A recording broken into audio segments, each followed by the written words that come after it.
again. Sorry. Not again. It's back. No. It's time. I hate when you elevate. You're stacking up losses, I'm handing them out, yeah, I had to go delegate. It feel like I'm floating, I'm lost in the moment, I swear I could New wealth versus like generational, like old wealth. It's too many people, too flashy. It's Ferraris, it's fucking Lambos. It's like where you go to like Montana and shit. I want to be driving around in one of those Broncos or Defenders or whatever, that like $250,000 Bronco versus a fucking $400,000 neon yellow or neon green, you know, Murcielago or something like that. Talk about this or whatever.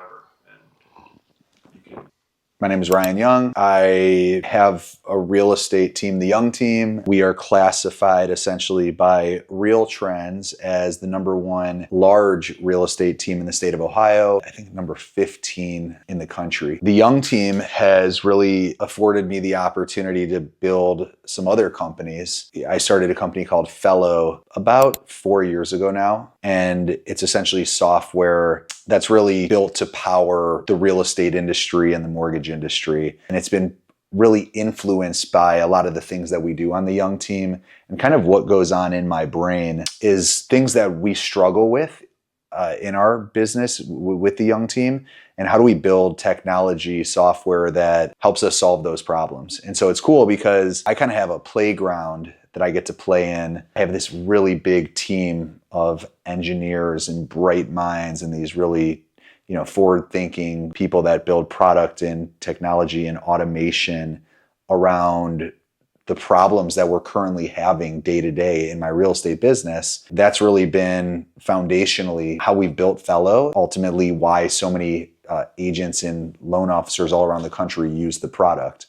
They know that I'm using it within my own team. So many people reach out to me because it's kind of put the Young Team on the map and really put some visibility into the success the Young Team has had.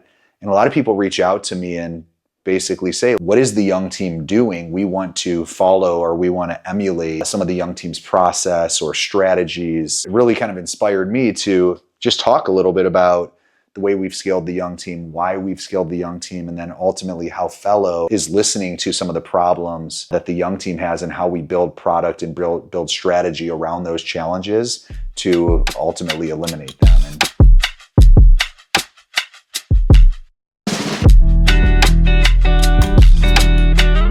One of the things that's been so important to the success of the Young Team is really focusing on and understanding what we call ICP, which is essentially an ideal customer profile. So for the Young Team, essentially what the ICP is a $375,000 basically in Northeast Ohio. And we've gotten very clear on that is where we have the most amount of success. That's where we drive the most amount of revenue. That's where our core competency is. That's where we have our systems and process lean most into that type of customer profile. ICP can mean a bunch of different things in the real estate industry. Specifically, it could be that you choose to focus geographically in one area and you dominate that area. It could be that you focus on one side of the business. Like for the Young Team, it's clear that we have a lot more success on the seller side than we do the buyer side. It doesn't mean that we don't work with buyers, but it's more about where we focus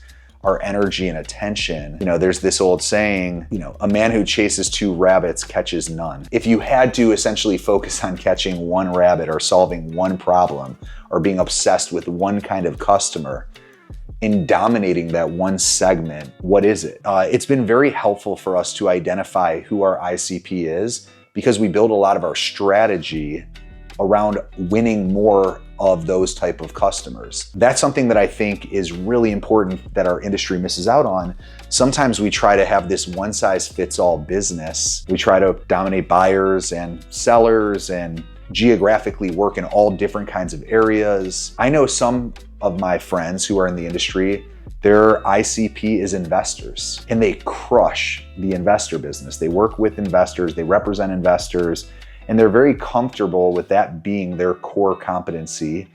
All their messaging, all their social media reflects who their ICP is, because that's ultimately who they're trying to target. Once you identify who your ICP is, I can walk you through some kind of framework on how you identify it. All you should be thinking about is, how do I essentially generate more of those opportunities? How do I become obsessed with generating more of those opportunities? For the young team, the way we've identified our ideal customer, we've looked at the profitability and the return on investment for different segments. And so we did this analysis. The young team sells about 500 homes a year, and we looked at data over a couple years. And so we're looking at, 1,000+ sales, and we started breaking down those sales by where we made the most amount of money proportionally to the sales price, so percentage based. We looked at the amount of investment we made into that customer. We looked at the amount of money we invested to acquire that customer. We looked at the amount of time we spent on that customer. And I'll just give you an example. If you have a $375,000 buyer versus a $375,000 seller, for us, we were investing about 70% less time into the seller than we were into the buyer, because with the buyer, we were meeting them and then we were showing them homes, and it was taking,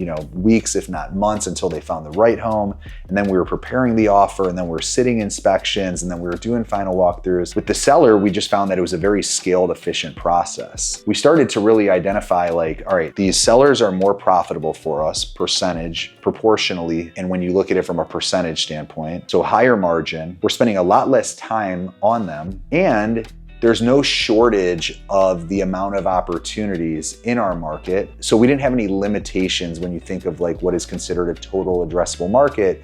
$375,000 seller for us was very comfortable. There's plenty of them. There's no shortage. It's not like a very niche ICP where all of a sudden, if it was such a high price point, there's only so many of them, or it's already an oversaturated market. We consider it really a wide open market for us. And so we've become obsessed with this customer profile. Now what happens is all of our marketing strategy is really focused on generating more of those customers. All of the process we build is to optimize for that type of customer. A lot of our social media, a lot of the lead generation we do is centered around generating more of that customer. And so it's been very helpful for us to identify who our ideal customer is. And once we identified it and we really had a lot of conviction around there, a lot of the way we built our internal process and the way we built our company started to change and started to become obsessed with that type of customer. If we're to get 2 leads, let's just say, or 2 incoming phone calls simultaneously, one's from a buyer and one's from a seller, and the seller is a $375,000 seller, we're going to obsess over making sure we win the $375,000 seller. Not that we're not going to answer the phone or respond back on the buyer. Not that we're not going to care about helping the buyer. We help hundreds of buyers every year.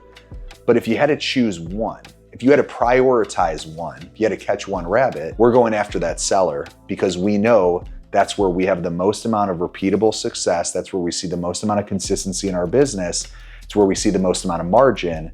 It's where ultimately it's helped us scale to becoming the #1 team in the state. And so I think that's really important, is starting to obsess over who's your ideal customer. And you can start looking at that as where you have the most amount of knowledge. You can start looking at that as, do you have consistency in an area of business that you've consistently had success in? Are you constantly servicing a certain area geographically? Do you find yourself more fulfilled and having more fun with a certain type of buyer or seller? Do you find it more profitable in your market by working with a buyer or a seller? Or it's maybe a certain price point. I know some people that their ideal customer profile is luxury homeowners or luxury home buyers. There's no judgment on what yours is. It needs to be yours for a reason. You need to have conviction on why it is. And it might be very different from what mine is, and that's totally okay. We have a lot of conviction around why ours is what it is. But once you start to identify who your ICP is, I want you to become obsessed with it and saying, does my website reflect that ICP comes in and sees the value proposition to that customer? Because ultimately, if you just have a blanketed value proposition to everyone, he who chases 2 rabbits catches none, you're going to dilute ultimately your offering by trying to please everyone, and it's going to ultimately impact negatively your overall success versus becoming obsessed with one certain customer profile. If you had to focus all of your energy and attention into generating more, pleasing more, delighting more, remember, the framework is kind of, you can look geographically, you can look at certain price points, you can look at potentially buyers or sellers in the business, or investors are 3 different examples, but have a lot of conviction around why you are choosing to work with the type of customers you are. And the more laser focus you can get on one sort of more narrow group of customers, the more success you're gonna have, the more you need to obsess over that customer. And then all of a sudden you're gonna start to win a lot more of those customers. And over time, it'll start to widen, but start narrowly focused.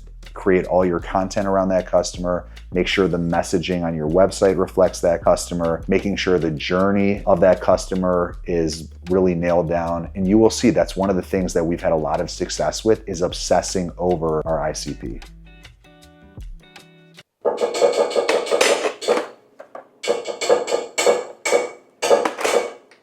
It's broken. I hate when you elevate. You're stacking up losses, I'm handing them out.